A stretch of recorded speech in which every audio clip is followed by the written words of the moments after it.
So this is an update to narcissistic parents squatting in my house. If you have not seen part 1, you can find it in the description below. Here we go.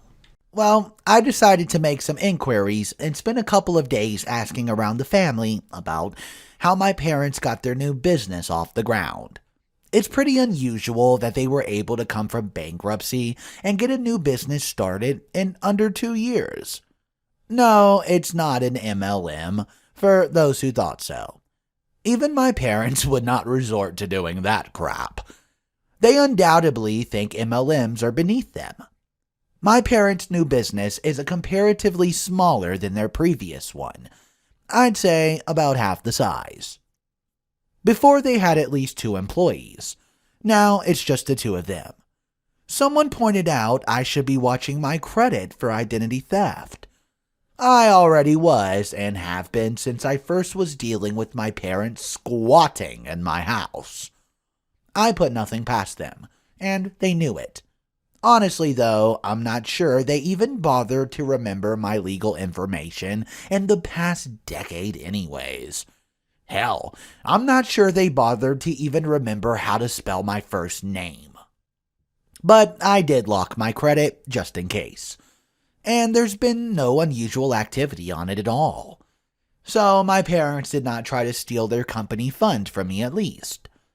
My paternal grandparents, or my good parents, one would say, are the ones who actually gave a damn about me.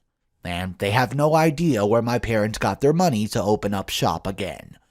My parents have called them numerous times since they disinherited my father, and they've been refusing to take their phone call since they called to brag about their new success a while ago. It's clear my parents had no help from my father's side of the family. So then, what about my mother's? Well, I still had all the old list of contacts my parents gave me filled away. And on that list of the landline number from my maternal grandmother. I did try calling my grandmother back when I was homeless.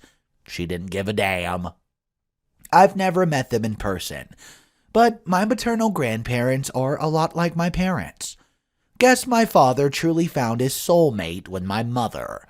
As a previous comment pointed out, they were made for each other. I managed to get in touch with my maternal grandmother once again. And not only was she long divorced from her husband, my maternal grandfather is no longer alive. That was news to me, but he passed away 7 months ago. He left my mother a sizable inheritance, so yeah, that's where they got the money to open up shop again. My maternal grandmother sounded so proud of them too. She had little interest in speaking of much else.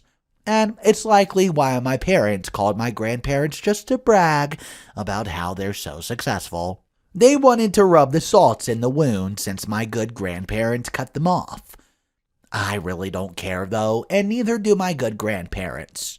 Everyone on my paternal side of the family, all my parents can go kick rocks. They want nothing to do with them.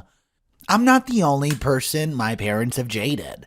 My mother's side of the family are full of divorcees and drunken loners who all hate each other and just pretend to act civil.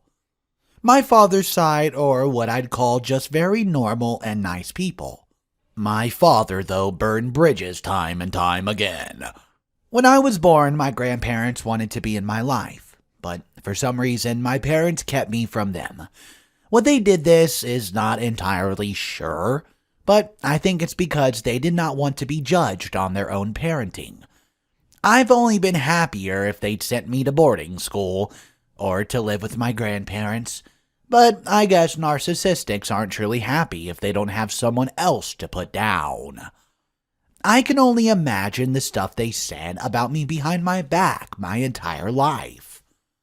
Either way, it seems my parents did nothing illegal to open up a new business. Nothing that can be reported to something like the IRS. No laws against using funds from inheritance as seed money to self-employ. My mother, like me, was an only child, so she got everything when her father died, including his house and his land. That's where my parents are living now. I've seen a photo my maternal grandmother sent me.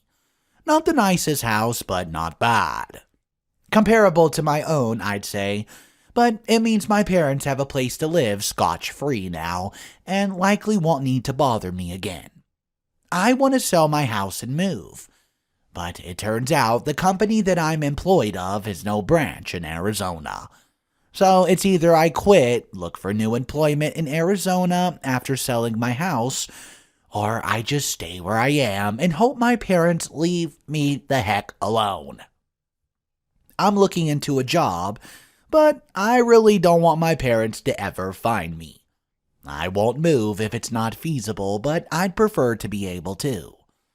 It'd be moot to bother getting more cameras for the house if I want to sell it ASAP. But if I end up stuck here because of not being able to find a job in the upcoming months, then I might as well get cameras installed inside and out. I've been given a lot of good advice on the kinds of cameras to get and where to put them. I kinda doubt the same situation will ever repeat, but I just don't want my parents to ever try to seek me out again for any reason. If they need help when they're old, I'm not gonna care. They'll always get what they gave. Nothing. They're dead to me for the rest of my life, and the rest of my father's side of the family say the same. If I ever become a parent or a step-parent, I'll make damn sure I never became like my parents. No child deserves that. The fact that OP even has to worry about his parents just coming in, breaking into his house, squatting, or doing whatever else he can imagine, the fact that OP has to run away to another state, leaving his work behind and trying to find new work just to get away from these toxic, narcissistic parents is absolutely mind-boggling. Guys, let me know some advice in the comment section below. What would you tell OP when he's clearly stuck between a rock and a hard place? One of the comments says, "Sorry you have to live with this stress. Worrying about your parents swooping in and ruining your adult life sounds like hell." This is what OP says to that. It is, which is why I want to be someplace they don't know. They only came running to my house before because they thought my grandparents still owned it. Guys, this is such a tough situation. Let me know your thoughts on this. Drop it down below. The next story we're going to look at, I'm 32-year-old female. I work overnights. My father-in-law in his 60s keeps bad-mouthing me, telling everyone I'm lazy. I'm afraid people are starting to buy it. If you're not subscribed to the channel, please click that subscribe button as it super helps me out. Here's story number 2. I work overnight in a very demanding medical field. My sleep schedule's always been nocturnal, so this feels more natural to me than working days and brings my stress down. My husband's gone 5 days out the week as a truck driver, and my days off are the same days he's home thanks to my seniority, and we both are night owls during this period. My mother-in-law recently passed away, so my father-in-law sold everything, moved to where we've been, and he's been included in all my family events. At Christmas, my brother pulled me aside to let me know my father-in-law is telling anyone who will listen that I'm lazy because I sleep all day. I work 24-hour shifts at my job during the days I'm working. The only reason I get my days off to align with my husband is the seniority I have. And even then, I often have to work when he's home. I've now noticed that, along with him calling me, I'm starting to miss calls around 2 or 3 p.m. from the family members, who know I am home, and are asking me to do things for them during the day. I'm usually asleep by noon and have to be up for work around 8 or 9 p.m. I've sat these people down to explain I am an overnight emergency worker. I need my sleep. My husband sat my father-in-law down and explained to him what I do, how I need my sleep and that he's being a jerk. My father-in-law maintains that a real job does not have overnights. I don't want to have to cut contact with him because we're the only family he has left. My husband stands behind me and says if I want to cut him out, even just to let him have a timeout, he's game. I also don't know how to address my whole family about this. My mom combats it as much as possible, but his way of thinking starting to permeate them too. Honestly, I think OP should be like, I don't care what you have to say. Let OP know in the comments down below how you would go about handling this similarly awkward situation. This guy sounds like a real jerk. The last story we're going to turn our attention to is titled, My Fiancé, my partner for 6 years, left me for a friend we've known for a few months. Yeah, this story sounds as bad as it actually is. Let's get right into the final story of the day. Now, my ex-fiancé, 21 female, met a mutual friend, 23 male, in January. I believe it was. We became really close and started to do projects together. Had a very close bond. However, I noticed they would be a little more clingy or touchy together. I would ask my fiancé multiple times and she would always say, quote, he's like a brother to me, what I feel is platonic. I believe them. We got engaged in April this year and split in June. I did not have a choice in this. My fiancé just decided things weren't working, with very little backup to the claim. I genuinely thought we were very happy. A month passed and my friend's lying to me. Lied about my ex-fiancé staying at his home for days at a time. He would constantly claim she needed support and was grieving, which I do believe. However, my feelings and grief was always pushed aside and I was just told to, quote, move on and look for the future by the two of them. This month, I found out that they're very likely dating.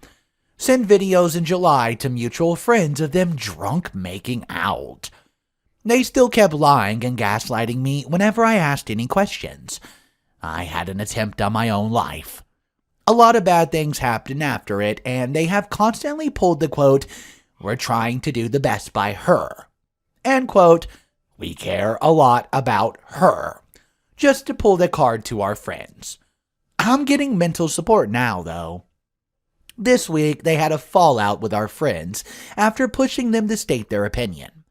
They did not like our friends telling them what they're doing is wrong, that they're disrespecting me at best. I felt like they've been subtly making moves on each other since before the engagement, as I did have my suspicions. I feel like they had an emotional affair.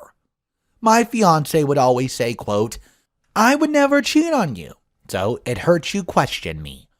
But every single thing they would do hit all the signs of emotional cheating.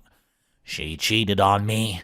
After 6 years of being together and 13 years of being best friends, all for a guy she barely knows.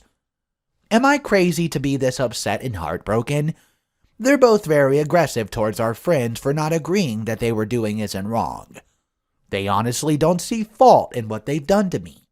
I need advice. I need to know I'm not crazy to think I've been severely wronged by them. She's the love of my life. I love and miss her an insane amount and just want her back again. I want to escape this nightmare. So one of the commenters gave a little bit of advice in the comment section. It went to follow like this. You can feel however you feel, dude. The outcome's brutal. Regardless of whether or not they crossed any lines when you and your ex were still together, grieve it fully. But eventually, you need to come to a place of acceptance. Things are over between you and her. Forever. Thank you God found out now and not after the wedding. You're so freaking young and have so much time ahead of you. Don't despair, it's all going to work out. For now, it's going to hurt for a while. OP replied to this comment and said this. I've been thinking about focusing on myself, showing that I don't need another person to cling to feel better and succeed. Prove I'm not like them and jump into another relationship.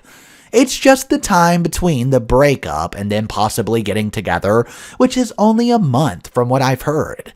It just all points to cheating. Alright guys, so that commenter put a good insight in, and OP still thinks no matter what it was cheating. Let me know your thoughts on this. Thank you so much for tuning in today. Subscribe to the channel as Mr. Reddito does daily videos, I'll catch you in the next one.